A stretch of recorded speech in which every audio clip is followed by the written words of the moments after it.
దశాబ్ద కాలంగా తీవ్ర ఆర్థిక సంక్షోభంలో కొట్టుమిట్టాడుతున్న పాకిస్తాన్ దుస్థితిపై ఆ దేశ ప్రధానమంత్రి షహబాజ్ షరీఫ్ సంచలన వ్యాఖ్యలు చేశారు.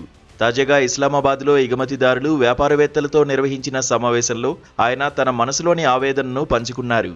దేశాన్ని గట్టెక్కించేందుకు మిత్రదేశాల వద్దకు వెళ్లి అప్పులు అడగడం తనకు అత్యంత అవమానకరంగా అనిపించిందని ఆయన బహిరంగంగా అంగీకరించారు.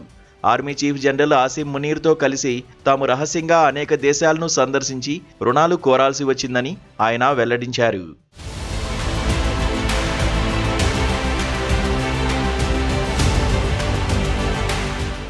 ఎవరి దగ్గరైనా చేయి చాచి అప్పు అడగడం అనేది ఆత్మగౌరవానికి తీరని దెబ్బని, కానీ దేశ ప్రయోజనాల కోసం ఆ చేదు అనుభవాన్ని భరించక తప్పలేదని షరీఫ్ పేర్కొన్నారు.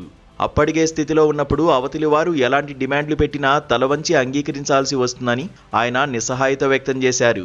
పాక్ ఆర్థిక మూలాలు దెబ్బతినడం వల్లే అంతర్జాతీయ వేదికలపై దేశ ప్రతిష్ట మసకబారుతోందని ఆయన ఆందోళన చెందారు. కేవలం రుణాలతోనే దేశాన్ని నెట్టుకురావడం ఇక ఎంతమాత్రం సాధ్యం కాదని ఆయన వ్యాపార వర్గాలకు స్పష్టం చేశారు. ఈ పరిస్థితులు మారాలంటే దేశం స్వయం సమృద్ధి సాధించాల్సిన అవసరం ఉందని ఆయన ఉద్ఘాటించారు. ప్రస్తుత క్లిష్ట పరిస్థితుల్లో పాకిస్తాన్కు అండగా నిలిచిన దేశాలకు షరీఫ్ ఈ సందర్భంగా ప్రత్యేక ధన్యవాదాలు తెలియజేశారు. ముఖ్యంగా China, Saudi Arabia, Qatar, UAE వంటి దేశాలు తమ అభ్యర్థనను మన్నించి ఆర్థిక సాయం అందించాయని ఆయన గుర్తు చేసుకున్నారు. పాకిస్తాన్కు అత్యధికంగా ఆర్థిక చేయూతనిచ్చిన దేశాల జాబితాలో చైనా అగ్రస్థానంలో ఉందని ఆయన కొనియాడారు.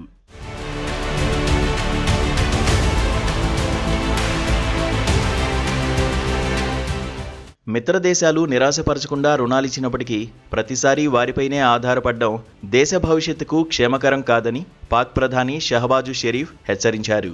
గతంలో కూడా షరీఫ్ పలుమార్లు అప్పుల కుప్పగా మారిన పాక్ స్థితిగతులపై తన అసంతృప్తిని వ్యక్తం చేశారు.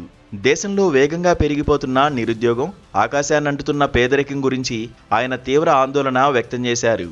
సామాన్యుడిపై పడుతున్న ధరల భారం, ద్రవ్యోల్బణం తనను కలిచివేస్తున్నాయని ఆయన వ్యాఖ్యానించారు. ఆర్థిక వ్యవస్థను గాడిలో పెట్టేందుకు కఠిన నిర్ణయాలు తీసుకోక తప్పదని, ఇది పాలకులకే కాకుండా ప్రజలకు కూడా పరీక్షా సమయమని ఆయన అభిప్రాయపడ్డారు. మిత్ర దేశాల నుంచి అందుతున్న నిధులు తాత్కాలిక ఉపశమనం మాత్రమేనని, శాశ్వత పరిష్కారం కాదని ఆయన విశ్లేషించారు.